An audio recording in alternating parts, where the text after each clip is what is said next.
taught 7th grade history at a public middle school in northern Minnesota for 11 years. I've sat through budget meetings that lasted longer than they should have. I've broken up fights in hallways and called parents who didn't want to be called. I've seen kids at their worst and at their best. I thought I had a complete picture of what this job could throw at me. The trip to Boundary Waters changed that. Not because of what happened in the woods, though what happened in the woods was bad enough, because of what came back out of them. Every spring, our school ran an optional 4-day camping trip for 8th graders. Canoe trails, wildlife observation, a ranger-guided night hike. 22 students, 3 teachers, including myself, and a wilderness guide named Pete, who'd been doing it for 15 years. We'd run the same trip 6 times without incident. It was considered a reward. The kids who signed up were generally the well-behaved ones, the ones whose parents were organized enough to submit the paperwork on time. Marcus Hale was one of those kids, 13 years old, quiet, the kind of student who sits in the second row and always does the reading. His mother was a nurse. His father coached youth baseball. They were, by every visible measure, a normal family. I mention this because later, people would look for a reason. Some pre-existing condition, some instability. There wasn't one. The first 2 days were unremarkable. We paddled, we set up camp, we ate bad instant oatmeal, and the kids complained about it in the exact same way every group of 8th graders had complained for 6 years. Pete gave his standard talk about leave no trace. The ranger showed us owl pellets. Everything was fine. The 3rd night, Marcus didn't sleep. I know this because I didn't sleep either. I have a bad back, and camp sleeping pads are not designed for people over 40. Around 2 a.m., I unzipped my tent to get some air, and Marcus was sitting outside his, cross-legged, facing the tree line. Just sitting. I asked if he was okay. He said he was cold. I told him to get back in his sleeping bag. He nodded and went inside. I thought nothing of it.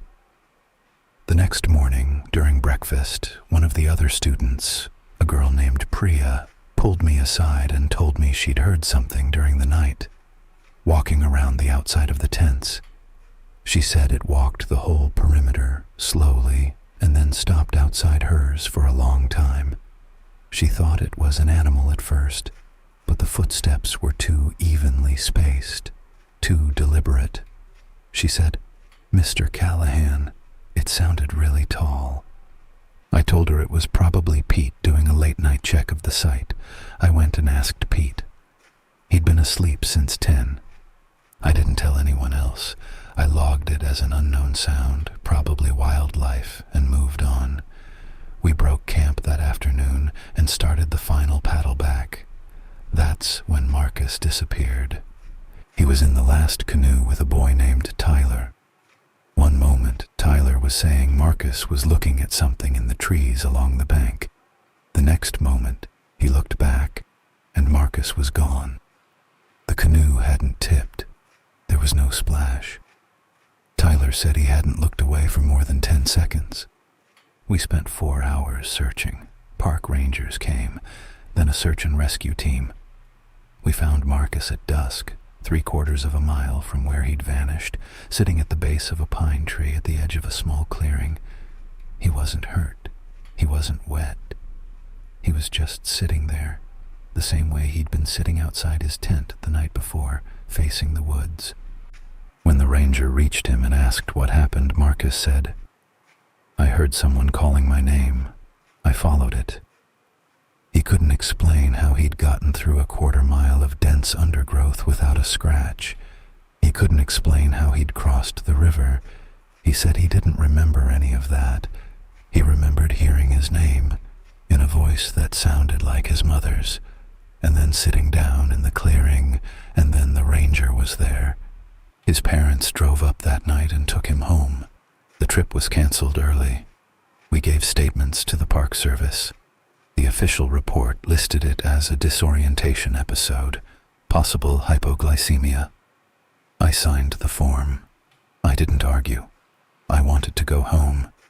I looked up the term 2 weeks later, not because I believed in it, but because a colleague had mentioned it offhandedly at lunch. She'd grown up in the region and said her grandmother used to talk about it, a creature from Algonquian tradition, associated with the North Woods, with winter, with hunger, said to mimic the voices of people you love to draw you deeper into the forest. The Wendigo. I'm not telling you I believe that's what was out there. I'm a history teacher.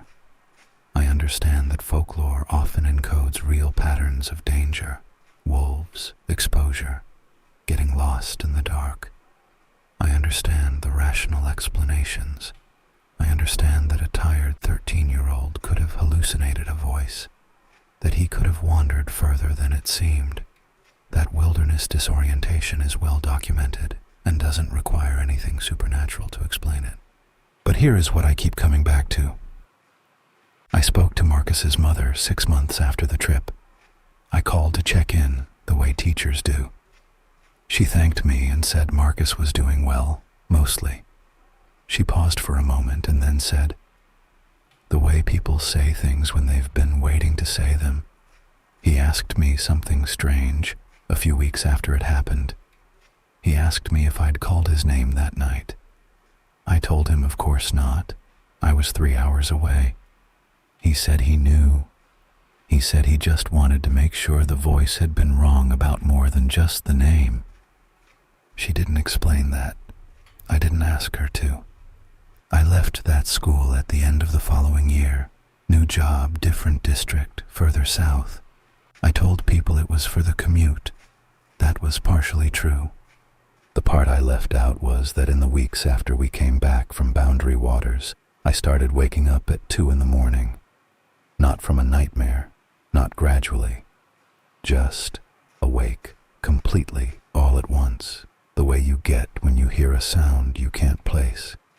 And every time, I'd lie there in the dark and listen, and eventually I'd tell myself there was nothing there, and eventually I'd believe it, and eventually I'd go back to sleep.